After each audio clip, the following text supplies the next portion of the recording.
It appeared that the Toronto Raptors were finally going to return back to 100% for the first time since October 30th, with Matt Thomas and Fred VanVleet expected to be back soon.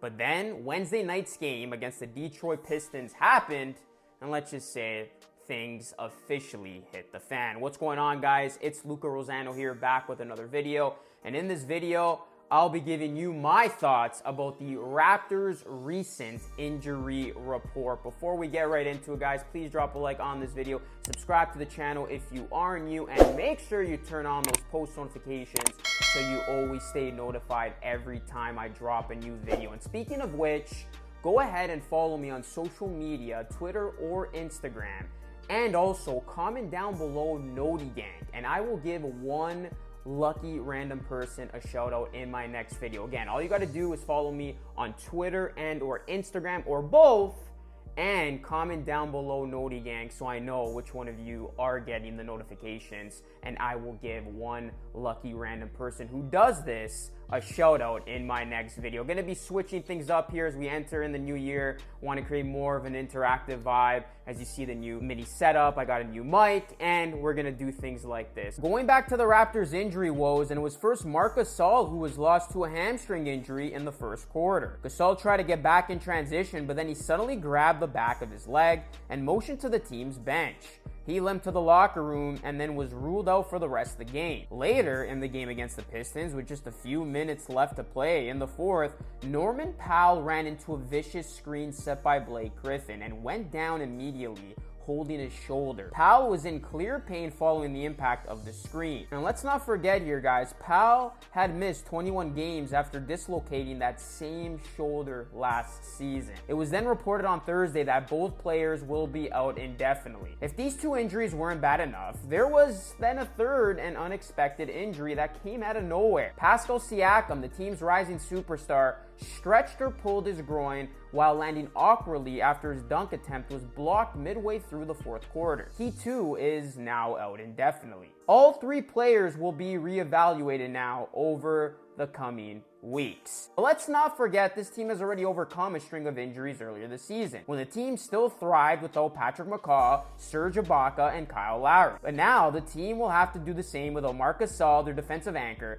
Norman Powell, who's really coming into his own on both sides of the ball, and the Raptors' most valuable player, Pascal Siakam. Now, looking at the Raptors' schedule for the rest of December, and they have 4 games against teams with an above 500 record. They have to play the Mavs, the Pacers, and the Celtics twice. But then, let's take a look at the start of the new year for the Raptors in January. And the Raptors are set to play only 3 teams with a current winning record, and that will be games against Miami, Brooklyn, and Philadelphia. Their 12 remaining opponents in the month have a below 500 record at the moment, which is a great month for the Raptors to really hold their own. So luckily for the Raptors, this string of injuries has come at a very good time, where the Raptors can survive and still remain competitive in the heart of the East. I don't expect the Raptors to fall off too much, and the lowest I can see them dropping is to the 6th seed, because the Pacers, well, they're right on the Raptors' tails, and that game on Monday night will be that much more interesting, because as it stands right now, the Pacers are just a half a game back of the Raptors. Overall, we know though that injuries are a part of the game, and we've already seen this season with the Golden State Warriors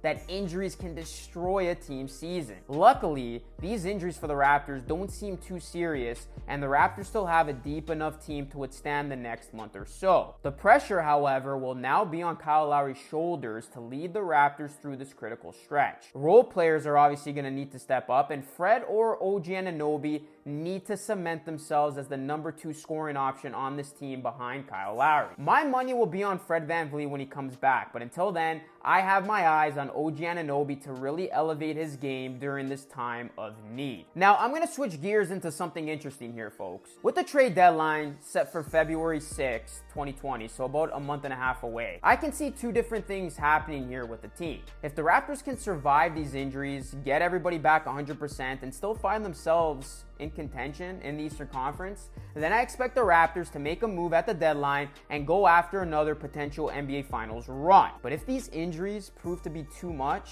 and the wheels in fact come off the train, then the Raptors could very well write the season off and make moves that benefit their future rather than their present. So the coming weeks will be very interesting in Raptorland, and we will learn a lot in a short period of time. Let me know what you guys think now. Do you think the Raptors will be able to overcome these fresh new injuries, or do you think these injuries will truly mark the beginning of the end of the Toronto Raptors? Let me know your thoughts in the comment section down below. Please drop a like on the video if you haven't already. Subscribe to the channel if you are new, and make sure you turn on those post notifications. And again, if you hit those post notifications, you follow me on Twitter and Instagram, and you comment down below Noti Gang, I will give one lucky person a shout out in my next video. Anyways, guys, as always, thank you so much for watching, and I'll catch you all again in my next video. Peace out and have a great day.